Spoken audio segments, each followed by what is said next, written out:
Hi guys, Tony here with a new lesson. Today we're going to be looking at I Shot the Sheriff by The Big Push. It's a fantastic cover. If you haven't seen it, I suggest you go and watch it. I'll leave a little link below.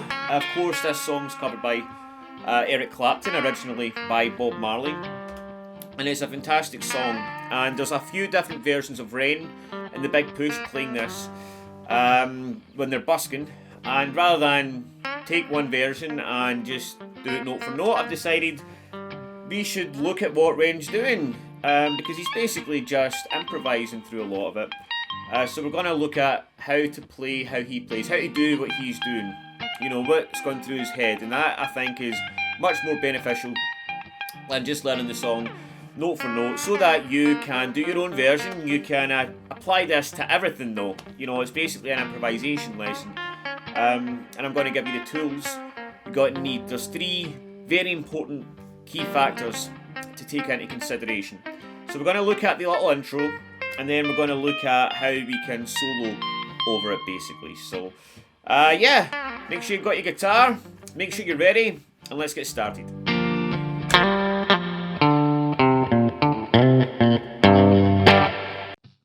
You wanna play guitar? Oh, you wanna play guitar? Oh, you got to play guitar. Oh, you got to play guitar. Oh, you wanna play guitar? Oh, you wanna play guitar? Guitar made easy by Tony. Yeah.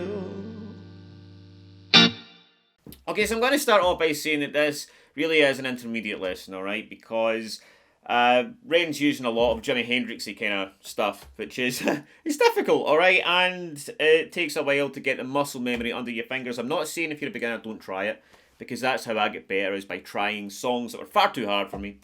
And that's how you end up growing. Just as long as you don't get too frustrated when you realise it takes a while to dial in that muscle memory and it sounds natural, alright? And these shapes and moves will be difficult when your fingers aren't used to playing them. Okay, so anyways, let's go over the little intro. Now, it's not exact, but it goes something like this.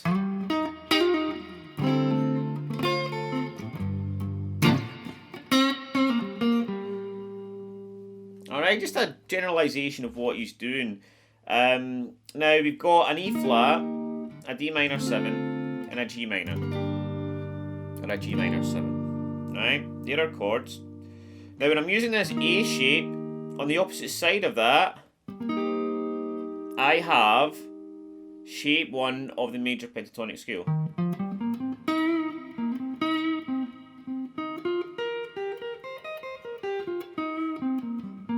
Which means I can do this kind of move here, and you notice here that I'm sliding up and using the 9th fret, or the 10th fret, sorry, of the A rather than here. It's the same chord, just a different inversion of it. I've not got the root on the A string anymore. It works just fine, and that means you can do this kind of cool move, which is a lot of fun, right? So rather than play an E flat like that, I could do and embellish it like that, okay? And then get into a D minor 7.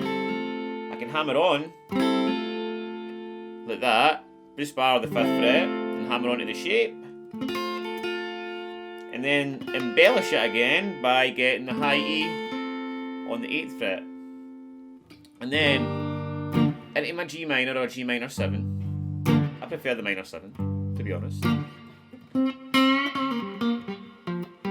And then we've got shape 1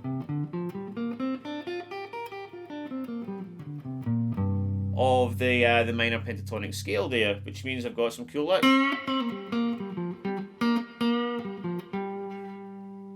on my doorstep. And that's it. And again, you can just play the chords.